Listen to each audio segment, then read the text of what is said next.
पापा जी। अबे चपड़गंजू, शर्म नहीं आती तेरे को? ये गीली पैंट पहन के देवी माँ के सामने चला आ रहा? पापा जी, आपको मेरे कोफ्ते बहुत पसंद आए ना? बैठिए ना, मैं और देती हूँ, रुकिए।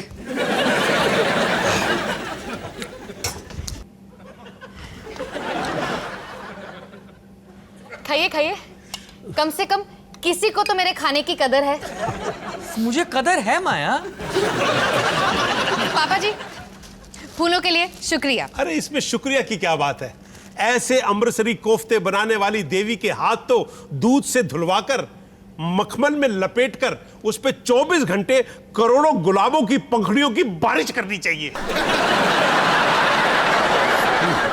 मेरा भी कुछ ऐसे ही ख्याल है माया।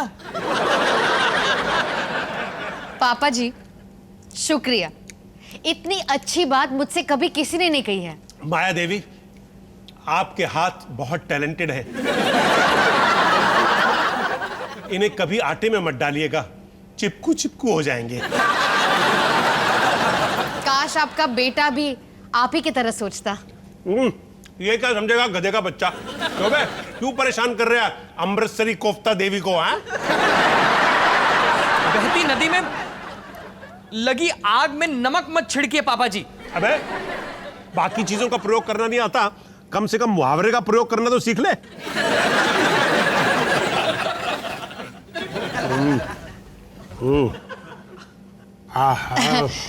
और लीजिए ना। आप ये तीखे मीठे को इतनी अच्छी तरह कैसे मिक्स करती हैं?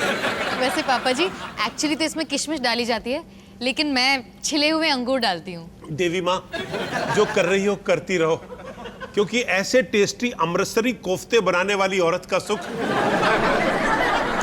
बहुत कम मर्दों को नसीब होता है। ओ पापा जी। माहा।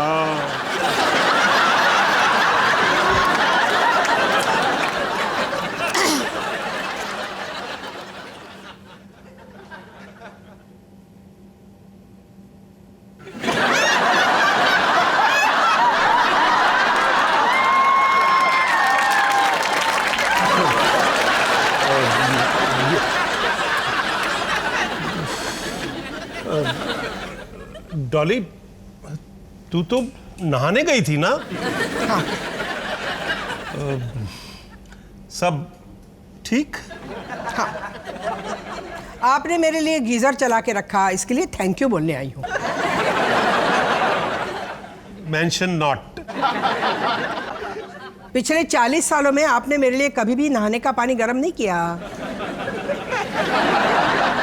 देख डॉली, तू जैसा सोच रही है ना, वैसा कुछ नहीं है। मुझे तो आपसे बात ही नहीं करनी है। मैं सिर्फ तुमसे एक सवाल पूछना चाहती हूँ। तू क्यों मेरे पति को मुझसे छीनने पे तुली है? क्या? अमृतसरी कोफ्ते?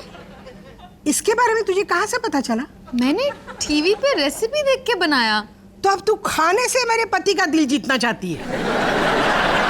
मम्मी जी, आप गुस्सा क्यों हो रही हैं?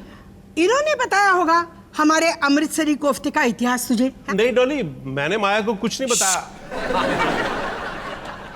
इन्होंने तुझे नहीं बताया कि 1982 में जब पहली बार मैंने इनके लिए अमृतसरी कोफ्ते बनाए थे तो इन्होंने मुझसे क्या कहा था?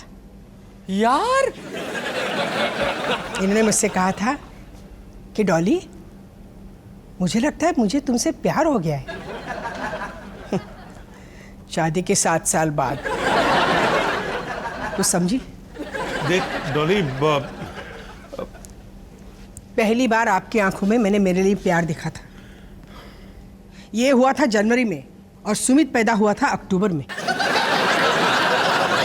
यार, मुझे लगा था मैंने आपका दिल जीत लिया, पर अब साबित हो गया आपको मेरे कोफ्ते से प्यार नहीं था। आपको किसी भी ऐरी गैरी लड़के के कोफ्ते चल जाते। डॉली, पर तूने अमृतसरी कोफ्ते बनाने ही बंद कर दिए। हमारी स्पेशल चीज थी, रोज थोड़ी ना बनती है। देख डॉली, 60+ में चल रहा हूं, जवानी ढल रही है मेरी, मैं भी मर्द हूं, मेरी भी जरूरतें हैं। माया, माया, तुम्हारा वॉशिंग मशीन यूज कर लूं? हमारे मशीन का ना तेरे पापा जी के हाथों कत्ल हो गया। मम्मी जी पापा जी, हम लोग कुछ इंपॉर्टेंट बातें कर रहे हैं, आप लोग 1-2 साल के बाद आइए। भाई तब तक तो बहुत देर हो जाएगी। नहीं और वैसे भी थोड़ी देर का तो काम है भाई। तेरी वॉशिंग मशीन का वॉशर निकाल के अपनी वॉशिंग मशीन में डालना है और फिर तेरे मशीन का देहांत हो जाना है। तेरी बड़बड़ का देहांत कब होगा? जा वॉशर निकालो, जाओ। हाँ तो जा रहे हो ना? जा। ऑर्डर क्या दे रही है? जाओ। बात कर रही है। मम्मी जी जरा ये देखिए। क्या है ये? मम्मी जी मैं बताती हूँ, आप भी मेरी तरह हाउसवाइफ है ना? आपको नहीं लगता कि हम जो काम करते हैं उसकी भी कोई वैल्यू होनी चाहिए? माया, तुम बिल्कुल सही कह रही हो। इसीलिए ये बताने के लिए मैंने ये बिल बनाया है। अच्छा क्या हुआ? तुम्हारी घर की सफाई और डस्टिंग के 10,000 रुपए? हाँ। इसके आधे तो मुझे मिलने चाहिए ना। लो, चोर की दाढ़ी में तिनका। तू चुप कर। माया ने जो किया ना बिल्कुल सही किया। अरे हम औरतें जो काम करती है उसका हक हमें मिलना चाहिए। और आप तो ये काम पिछले 40 सालों से करती आ रही है। आज तक आपको इसके बदले में क्या मिला है? 2 प्यारे प्यारे बच्चे। माया, मैं भी अपना बिल बनाऊंगी। मम्मी जी आप भी? पेन दे, पेन दे।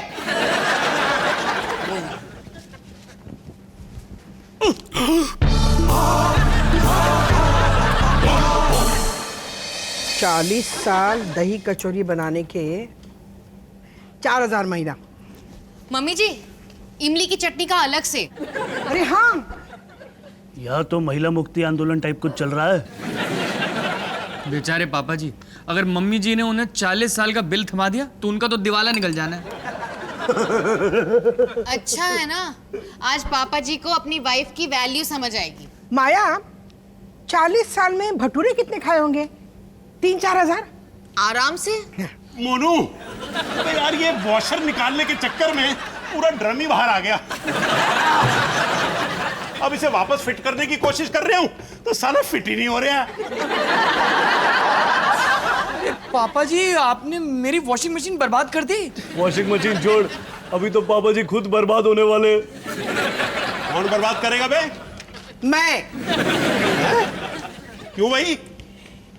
40 साल तुम्हारी नौकरी की ना, उसका ये बिल है। माया जरा टोटल करके बता। जी तो 3,10,000 महीने के, मतलब 37,20,000 साल के, तो टोटल हुआ है 14,88,40,000 साल के विदाउट सर्विस टैक्स। तो निकालो बटुआ और दो मुझे 14,88,00,000। इतने छुट्टे पैसे तो मैं हमेशा अपनी बैक साइड में लेके चलता हूं। 40 साल में 3,000 भटूरे। अबे इतने भटूरे तो मैं 1 महीने में खा जाता हूं। ये ले अपना हिसाब। एक धेला नहीं मिलेगा तुझे मुझसे। चल हट। क्यों? मेरी कोई वैल्यू नहीं है? सारा हिसाब मैं देखती हूँ घर का। तो क्या हुआ? पर घर किसकी कमाई से चलता है? मेरी। तो हुकुम किसका चलेगा? मेरा। मेरे पैसे, मैं जो करूं मेरी मर्जी। सही कहा पापा जी, मैं भी। क्या?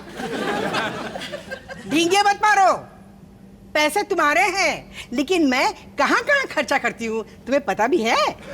क्या मतलब? तुम्हारे नाम से हर महीने में 5,000 रुपए अनाथालय को देती हूँ, पता था तुम्हें? डॉली पागल हो गई है तू। मैं अपने बच्चों को पैसे नहीं देता, अनाथों को क्यों दूं? सोनू देख रहे हैं दिन दहाड़े तेरी माँ कैसे लूट रही है मुझे। अरेस्ट कर।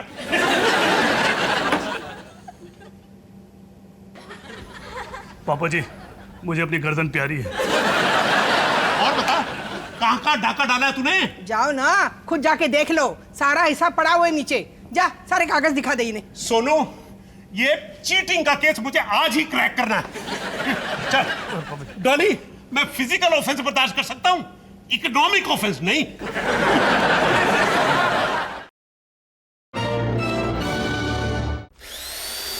bum bum bum bada bidi bidi bum baby bum bum bum bum beo bum bum bum bum bada bum bum bum bum bum bum bum bada bidi bidi bum baby bum bum bum bum beo